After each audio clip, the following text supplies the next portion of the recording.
జై శ్రీరామ అందరికి నమస్కారము అందరికి విజ్ఞప్తి. జై శ్రీరామ అందరికి నమస్కారము అందరికి విజ్ఞప్తి. మనిషి మనుగడ సాఫీగా సాగాలంటే ఏం కావాలి? ఒకటి డబ్బు, రెండు ఆక్సిజన్ అనగా ప్రాణవాయువు.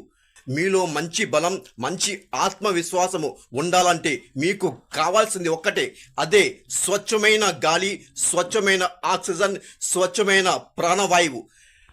ఈ స్వచ్ఛమైన ఆక్సిజన్ను ఎవరు అందిస్తారు? ఒకటి కార్పొరేట్ వైద్యులు, రెండు చెట్లు. మనకు కావాల్సిన ఆక్సిజన్ను కార్పొరేట్ వైద్యులు కూడా అందిస్తారు, కానీ వారు ఊరికినే ఇవ్వరు, డబ్బుకు ఇస్తారు.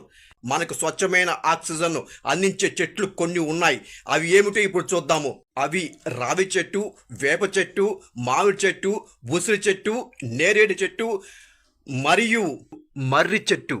ఆక్సిజన్ అందించే చెట్లను పెంచుదాం, మన ఆరోగ్యాన్ని కాపాడుకుందాం.